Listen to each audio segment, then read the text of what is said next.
Yeah, it's a really interesting one. And to kind of bury the lead, he no longer leads Pinduoduo or Temu. So very interesting story.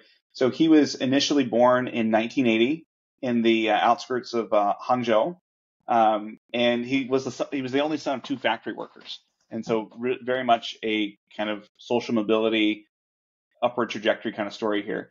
He was a bit of a childhood prodigy. So at age 12, he was selected in a prestigious honors school where he studied math, and he rubbed shoulders with the children of China's elite. In 1998, he was studying computer science and graduated from Zhejiang University in 2002. And like many very very smart Chinese students, he continued his studies in the United States. And he actually got a master's in computer science from the University of Wisconsin. And so he interned at both Microsoft in Beijing and Seattle before he decided to start his career at Google in 2004. Yeah, I mean, in Google in 2004, that's when they IPO'd, right? So, I mean, Colin's Right. timing Yeah. was like pretty insane to start at Google probably right as they're IPOing around that time. And I mean, I think too, for someone to come from a family of two factory workers and then have the opportunity to study in the States, I mean, that's just an incredible story in itself. For someone that, comes from a more remote and, you know, lower class family in China. I mean, that's just an incredible story in itself and shows how smart Colin must have been to get to that level and get a master's degree in the States. And I think just, when Google IPO'd, their market cap was like, what, 23 billion, I think. And now they're worth like 1.7 trillion, which is just insane. Um, but so Made up numbers. yeah. I mean, it's just insane to think about their growth. But in 2006, he returned to China to become of part of like Google's expanding services team in China. And I think it was frustrating for him because it seemed like business failed to gain traction with their domestic rival Baidu. And Baidu, for those that aren't familiar, is like China's Google, basically. It's like their main search engine. Um, and so Google ultimately exited China in 2010, but before that, in 2007, he had resigned from Google to start an e-commerce site called Oku. It's OKU, which sold electronics online. And I think with his experience in Oku, he never really like caught that escape velocity because in 2010, it sold for 2.2 million. And I think for him, he thought it was a bit of a failure because he wasn't able to really compete with the major players in the industry like JD.com and Alibaba. I think he really aspired to create something bigger, but he never like got to that level. And so, I mean, Aaron, how many people do you think would feel a failure from like a $2.2 million exit? I mean, that just speaks a lot of who Colin Huang is, I think. Yeah, I mean, I think most people would be thrilled, and that would be kind of like a life's work if they exited for $2.2 million. You put that on your LinkedIn, and you would introduce yourself as, "Hey, I have an exit startup," but you didn't do that, and that happened in 2010. He kind of was really in this funk, and in 2013, he he talked about how he was suffering this faith crisis in himself as an entrepreneur, and he actually moved back home, didn't leave his house for about a year, and really considered returning to the U.S. to start a hedge fund.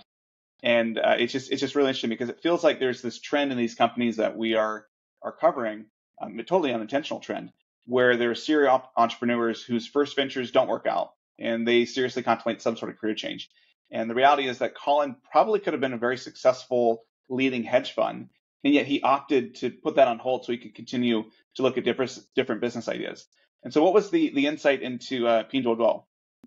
Yeah, I mean, I think that's such a unique trend that we've seen in the companies we've covered so far. I just want to emphasize that because here, not only did Colin like continue down this journey of being an entrepreneur and trying to start another business, which became Pinduoduo, he kind of did so in a similar industry to his kind of quote unquote failed business of selling for 2.2 million Aku. So this is kind of like his second foray trying to build a larger business competing with the likes of Alibaba and Tencent. And so he started Pinduoduo in 2015 officially with a $8 million Series A from a longtime mentor who was one of China's most known tech investors, Duan Yongping.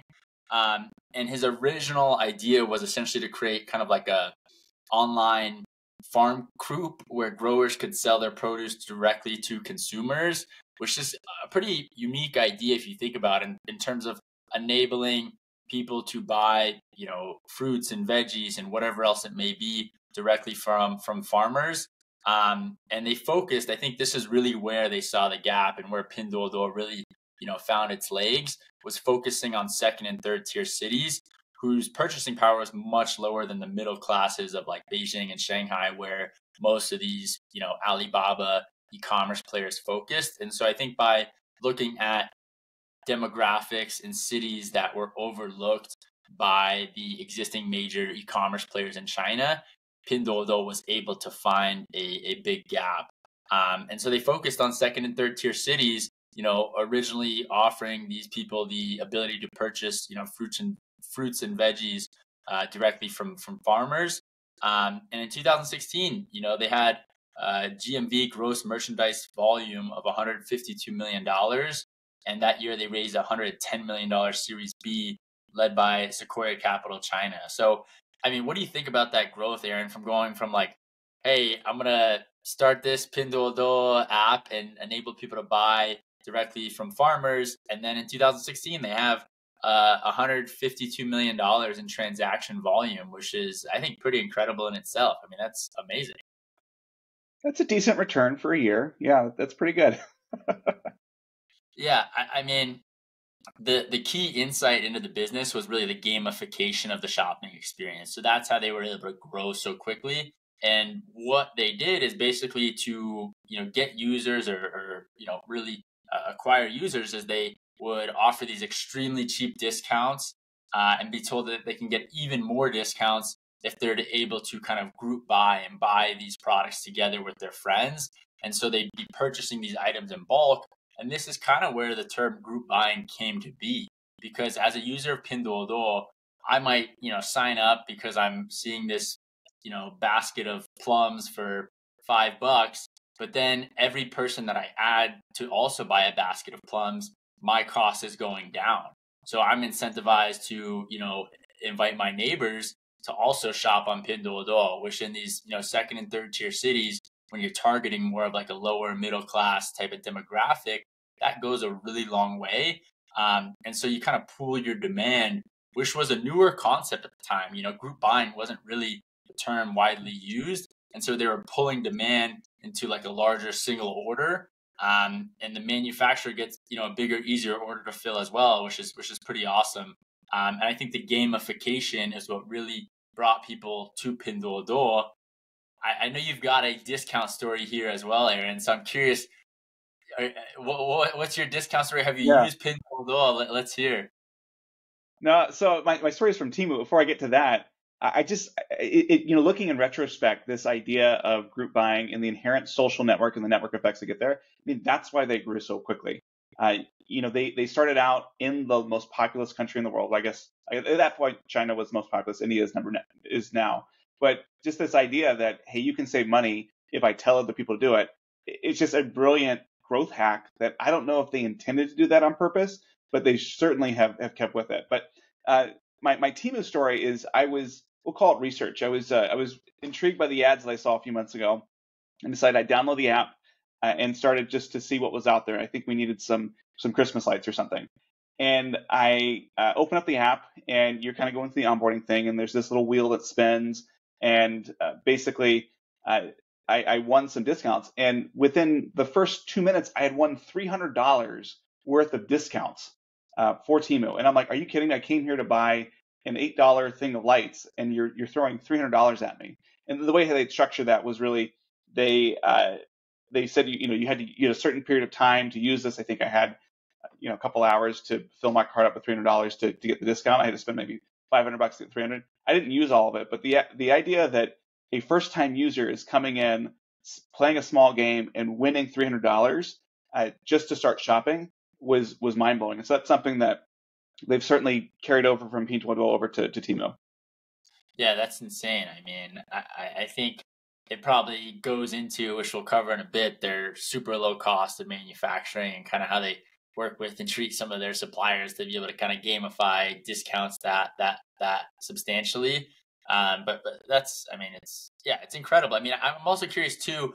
Do you think this type of like group buying concept would work in the States, right? Because like, I mean, we use Instacart and DoorDash and stuff of that nature, which like, I mean, isn't really directly similar to Pinduoduo in some sense, but Instacart could have seen Pinduoduo and been like, hey, we want to blow these existing delivery apps out of the water, and we're going to do like a group grocery delivery type of gamification system in our app. I mean, do you think American consumers from like an e-commerce perspective, like are attuned to group buying? I think there's an opportunity for it. You know, we used to personally just sign up for like a farmer's co-op where it was a crop share sort of thing. You kind of get a big box worth of vegetables, basically whatever was in season, once a week for a couple months, and we would split that with people. And the reason they did that was because the farm would load up a whole truck, drive it to a parking lot, and then you would kind of take what you needed. So that does exist in some way, shape, or form. I think what'd be really interesting is really around delivery density. And so if there were companies that just said, hey, if you are willing to wait 2 weeks so we can build up, a really dense, amount of deliveries in your area, we'll be able to take your delivery fee from $100 down to $20. Would you be willing to wait for 2 weeks, or do you want it right now? And I think a lot of people would opt into that. And so it's not a bad idea. I think the way that it's going to be implemented in the US is going to be very different. You just have so many more people. There's so many more shots on goal, so to speak, in China than you have in the US. And so you'd have to do something that was very ubiquitous here in the US that would work out well.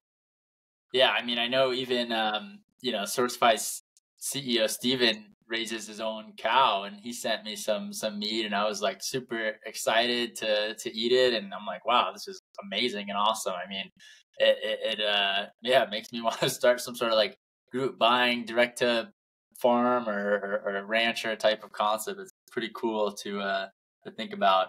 But I mean, in terms of the capital that Temu has raised, and I guess Pinduoduo in this case, PD they're inventory, yeah. it's pretty insane. I mean, because in 2017 they go on and raise a $213 million Series C that is also led by Sequoia Capital China, and then in 2018 they raise a $1.4 billion Series D led by Tencent, which is like kind of like a competing e-commerce Chinese giant, which is interesting to see that Tencent, saw Pinduoduo's growth and really wanted to, get involved with it. But with growth comes a lot of challenges. Do you want to kind of talk about some of the challenges from a, workplace environment perspective that have been released from Pinduoduo? Yeah, I think anytime you have something that goes from zero to billions of dollars in revenue or billions in dollars raised in really just a matter of 2.5, 3 years, you're going to have an intense environment. And so PDD, as they rebranded, was known to be extremely intense. There are several stories of engineers who were collapsing or dying or taking their own lives due to the intense workload that was rumored to be as high as 300 to 380 hours per week. That's 10 to 13 hour days, 7 days a week. And the thought was that you get these people that are ambitious and young and want to work, and you work them. And that was the idea there. And it's one of those things that mentality allowed Pinduoduo to grow and to outflank everybody. But there's a very real human cost to all of this, and I think that's going to be a theme that comes up here. One of the other big challenges that Pinduoduo has dealt with is just their inherent business model makes it susceptible to a huge amount of counterfeiting. And they don't take possession of the goods. They're simply a virtual middleman between buyers and sellers. And it's a race to the bottom from a price perspective. And so it is very, very difficult for them to combat counterfeits. And they were actually blacklisted by the U.S. Trade Representative's Office as a marketplace that repeatedly is engaging in counterfeiting. And even brands that participate in their brand care program, which is kind of their answer to how to prevent counterfeiting, they are still seeing very high levels of counterfeits of their goods. And so it's a very difficult thing. I guess I'm curious for you, Nathan, do you think it's even possible to combat counterfeiting online? I mean, I think marketplaces can prevent counterfeiting if they can verify the products on their marketplace. I mean, with Pinduoduo and Temu, they don't really ever, physically hold the product themselves. It's more of just a straight marketplace. But if you look at like a StockX or Goat, which sells premium, sneakers, which I really enjoy, they verify those sneakers either through their own service or third party service that they implement. And so, I mean, I think it's possible, but I think in terms of the path and route that PDD and Temu have taken, it doesn't seem like that's like really really top of mind. I mean, there's so many stories of like some designer in America launching a dress that goes viral, and then like next week it shows up on Temu or Shein or one of these other kind of fast fashion marketplaces. And so I don't think, like, I guess they aren't necessarily putting that designer's brand directly on that dress, but they are basically copying the design, which is a form of counterfeiting as well. So I don't think it's really top of mind for them. And I mean, though some regulators care, they were still able to go public, and they, IPO'd in July 2018 on the NASDAQ under the ticker PDD at $19 a share. And it would have been a good investment. I mean, they're currently trading at $126. And when they went public, I mean, these numbers are just mind blowing to think about. But 343 million active buyers, 1.7 million active merchants, 7.5 billion in total orders, the number of orders, not dollars, and then $36 billion USD in revenue. But they were losing about $40 million a year because they're spending about 1.2x of sales on marketing. So just pretty amazing story in general in terms of how PDD grew in China. And then in 2020, they surpassed JD in terms of active users and annual GMV. And Huang then stepped down from day to day and left the board in 2021. So the founder is no longer, involved in PDD or Temu at all. But he's estimated to be worth around 44 billion, which is pretty insane to think about. I mean, what do you think led him to want to step down at this time? I mean, was he just like, look, I need to go to an island and hang out, or what do you think was really the reason behind him wanting to depart? I thought about this quite a bit and kind of went down a rabbit hole, and there really isn't anything definitive, but there's a few things that people were suspecting. The first is, keep in mind that PDD was an incredibly intense place to work, and that starts and ends with the founder. And so if he's asking his engineers to work 300 to 380 hours a week, he's working at least that as well. And so I think that starting in 2015, doing this for 6 years, you kind of get to a point where you're like, wow, I'm tired. What more do I have to prove? Right? He's no longer a failure with a $2.2 million exit. He's worth 44 billion. So that's the first thing. The second thing was, kind of around this time, there was a lot of things happening in Chinese politics where Jack Ma, well-known entrepreneurs in the tech space, they were kind of disappearing, going under the radar for a while, as the Chinese government was really cracking down on just some of the excess and the power that these entrepreneurs had acquired. And so the other kind of thought here is that he saw the writing on the wall. He didn't want to really play with that, and he really just wanted to kind of go back and do something different. So it's interesting, but probably the truth is some mix between those two. But yeah, it's every founder eventually leaves their business. They either get fired, quit, or die. And I think that he decided that he wanted to take a break. Yeah, I agree. So where does Temu come into the picture, right? So we're in like 2021. How does Temu come into the picture from Pinduoduo? Yeah, so at this point, Pinduoduo is doing about $450 billion of gross merchandise volume in 2023. That's an enormous amount of money. And they had a market cap of about 175 billion. They had revenue of 28 billion, and they were making about $8 billion in profit. And so they have this growing cash hoard, and they're like, what do we do? How do we do this? With that, they were growing up and to the right. They were up 94% in 2023, and their profit was going up by 60% year over year. But all of this was still basically China. And they were looking at this, and they had always been eyeing westward expansion, but they didn't really feel that they'd be able to take their existing model and move it to the west. They already had a counterfeiting reputation. They had, they were blacklisted by some government sites. They weren't sure if team buying would really work in the West for some of the things that we mentioned earlier. And Pinduoduo was highly associated with China. And in 2021, COVID, I mean, it was not as great to be seen as a Chinese brand in the West at that point in time. And so what they decided to do is to create an entirely new brand, and they thought they could have a fresh slate to acquaint U.S. shoppers with what their supply chain was capable of. It's interesting that their attempt at a separate brand was still very Chinese. I mean, the Temu logo has Chinese characters in it, as opposed to calling it something that could pass as a Western name. But that's what they did, and they had some very different approaches in how they entered the West. So where PDD focuses more on social shopping, Temu focused more on low prices for international customers, and it's really catered for a Western audience where social shopping plays much less of a role.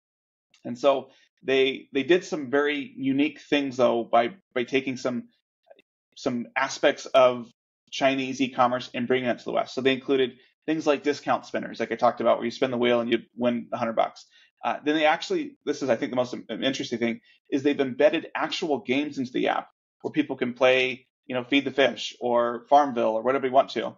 And the thought is that by playing these games, people are being entertained. They're in the app, they're spending more time there, and they're earning discounts. And so if I feed my fish really well for a couple weeks, I might win $200 off and be able to go get more stuff. And so that's really, really resonated well with Western consumers. It's keeping people in the app longer so they spend more. And it's one of those things. It's almost as if Shopify, Candy Crush, and DraftKings merged. That's kind of the Temu experience.